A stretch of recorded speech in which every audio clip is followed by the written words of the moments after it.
Muito bem, irmãos, que texto! Texto maravilhoso. É um texto para a gente olhar com muito cuidado. Romanos capítulo 3 é um dos textos mais, em relação à nossa salvação, é um dos textos mais elucidativos, mais importantes para nós. Tem informações aqui que você não pode esquecer jamais, questões relativas à nossa salvação. O apóstolo Paulo ele começa do versículo 1 até o versículo 8 falando sobre o privilégio do povo judeu. O povo judeu ele começa lá no chamado de Abraão, quando Deus chama Abrão ainda, depois o seu nome muda para Abraão. E aí, a partir dali, Deus faz uma promessa a ele que faria dele uma grande nação e que nele todas as famílias da terra seriam benditas. E aí, é claro, a história vai se desenrolando e isso acontece lá na morte, na ressurreição de Jesus, que era um descendente de Abraão. E aí, então, o povo judeu recebe esse privilégio de Deus. Na verdade, Deus não chama um povo pronto. Deus chama um homem obediente e um homem de fé, considerado o amigo de Deus. Então, era um privilégio do povo judeu. Paulo vai falar sobre isso aqui, do versículo 1 até o versículo 8, sobre o privilégio do judeu. O judeu, ele recebeu o privilégio de ser chamado o povo de Deus.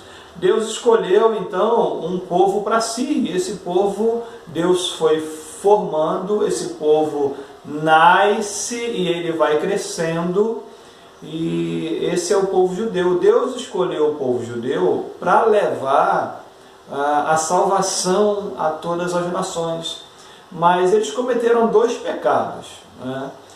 O primeiro, pelo orgulho. Por se achar povo de Deus, eles consideravam os outros povos inferiores a eles. São gentios, são os cães.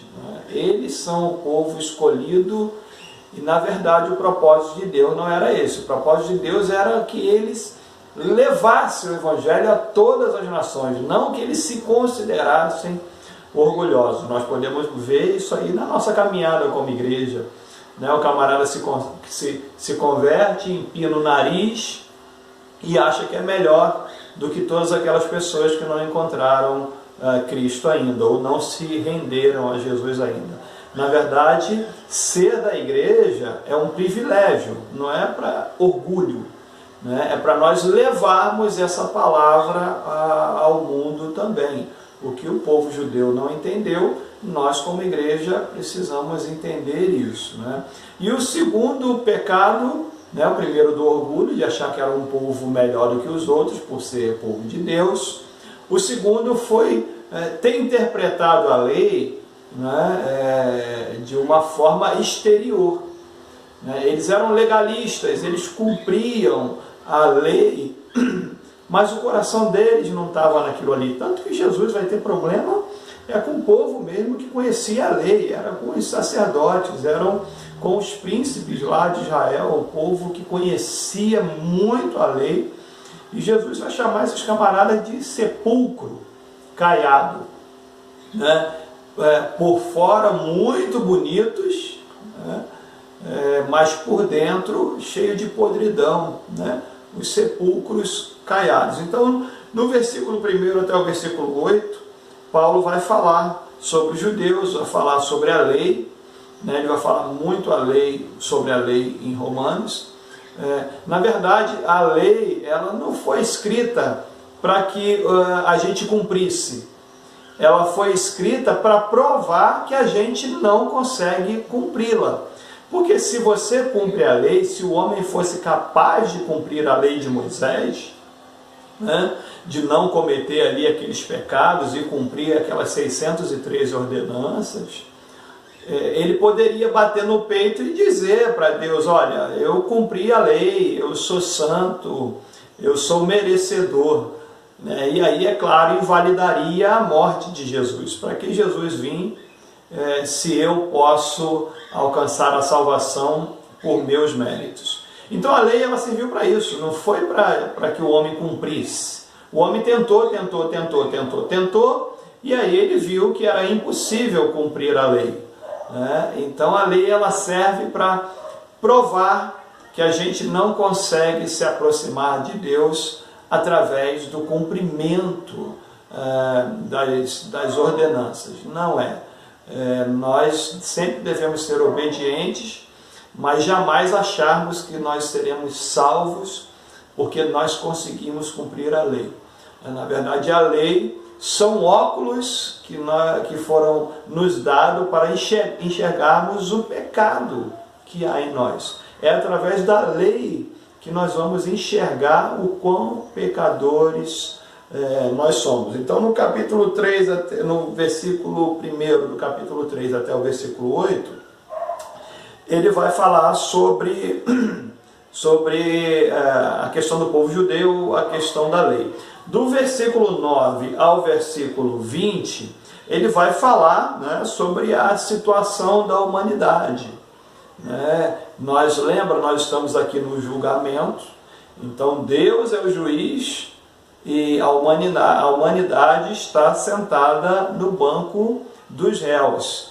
E aí a humanidade, ela está sendo acusada, e tem o acusador. Satanás é o acusador, é ele quem nos acusa, é ele que diz que nós pecamos, é ele que diz que nós erramos.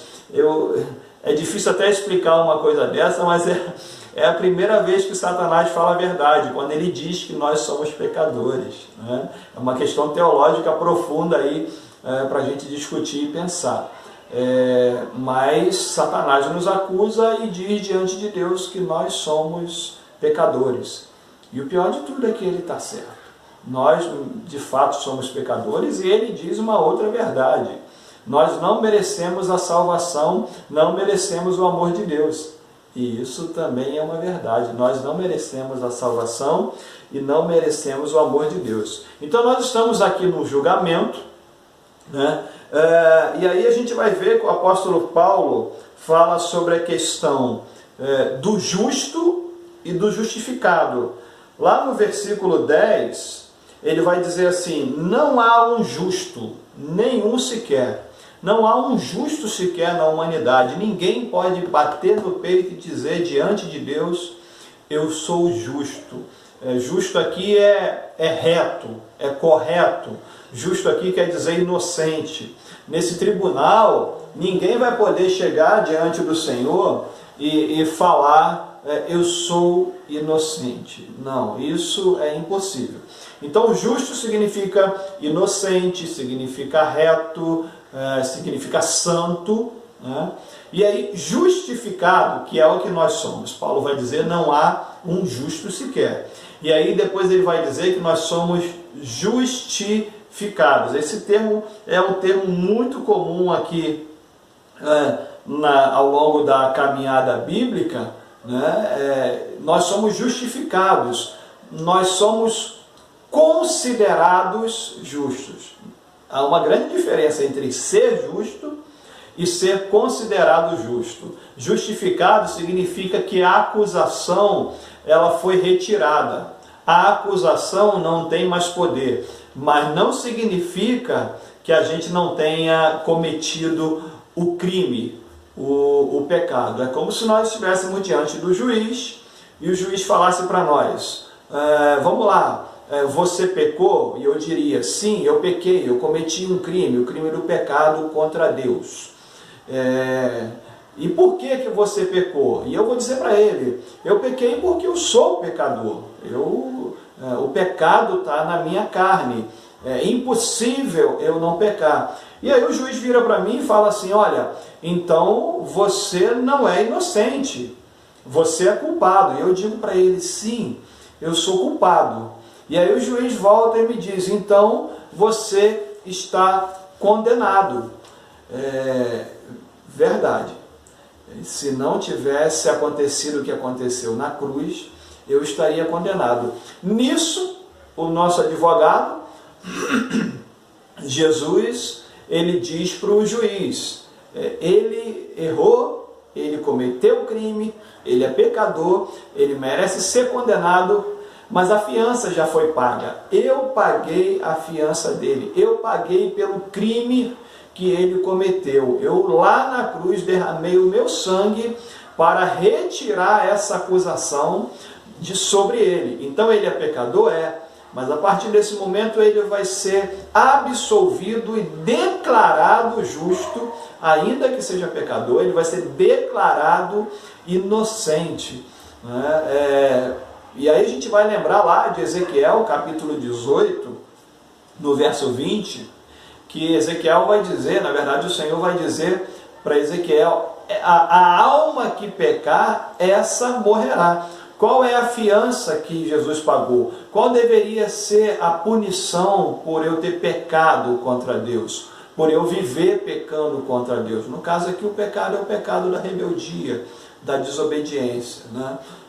Muito mais do que o pecado diário, que também entra nessa conta, mas o pecado aqui maior é o pecado que Paulo está se referindo aqui em relação à salvação, é o pecado da desobediência, da rebeldia, de querer viver longe de Deus, que foi o que Adão fez lá, e a partir daí toda a humanidade fez isso.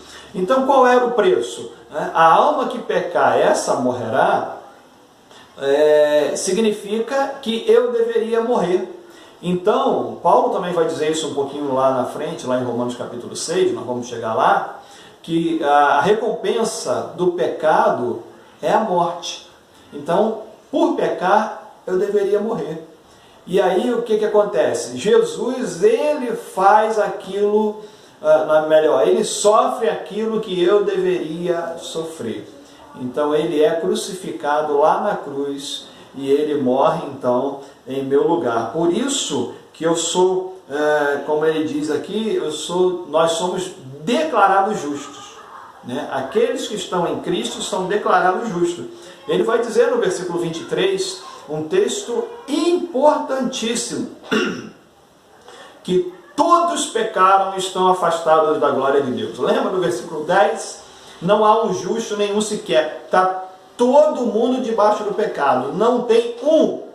Aí você fala assim, Madre Teresa de Calcutá, que foi uma mulher espetacular, que deu a sua vida pelos pobres lá na Índia, ela também está na mesma situação de todos nós, de toda a humanidade está debaixo do pecado. Então ele vai dizer no verso 23, pois todos pecaram e estão afastados da glória de Deus, estão afastados da presença de Deus, não podem chegar na presença de Deus. A gente precisa ter isso muito claro, querido, na nossa mente, no nosso coração, de que todos nós pecamos, que não há justiça nenhuma em nós. Ele vai falar sobre isso no verso 23. E no verso 24, 25 e 26, é a boa notícia, é a grande notícia que ele vai nos apresentar aqui. Nós somos justificados, declarados justos pela sua graça. Nós não merecíamos, mas por causa da sua graça maravilhosa, por causa da sua maravilhosa graça, nós fomos justificados. Jesus pagou o preço que eu deveria pagar. A minha vida deveria ser ceifada, porque eu pequei contra Deus, e todo pecado deve ser punido com a morte. Mas Jesus foi em meu lugar, ele morreu, ele sofreu, ele foi crucificado, derramou o sangue que eu deveria derramar. É um texto, Romanos capítulo 3, você não pode esquecer jamais. Todos nós estamos debaixo do pecado. Todos nós estaríamos condenados se Jesus não fizesse aquilo que ele fez na cruz. É por isso que nós o amamos, é por isso que nós o servimos. Porque se não fosse Jesus fazer o que fez lá na cruz, nós estaríamos condenados nesse julgamento que está acontecendo aqui em Romanos. Tenhamos um coração agradecido ao Senhor, que cada dia que nós vivermos aqui possa ser para a glória do nome de Jesus, como gratidão. Que a nossa vida seja uma vida cheia de gratidão por tudo aquilo que Jesus fez lá na cruz por nós. Você está cansado? Você está desanimado? Jesus não cansou, Jesus não desanimou e Ele fez tudo o que podia fazer por nós. Então a gente pode fazer um pouquinho por Ele, como gratidão ao presente da salvação que Ele nos deu, morrendo e nos absolvendo nesse tribunal onde estavam presentes o Senhor, Satanás como acusador, Deus como juiz, eu e você como réus e Jesus como nosso advogado de defesa. Nosso coração só pode ser um coração agradecido. Que seja assim na minha vida, que seja assim na tua vida. Deus te abençoe, querido, em nome de Jesus. E vamos para o capítulo 4, então, se Deus assim nos permitir. Deus te abençoe. Amém.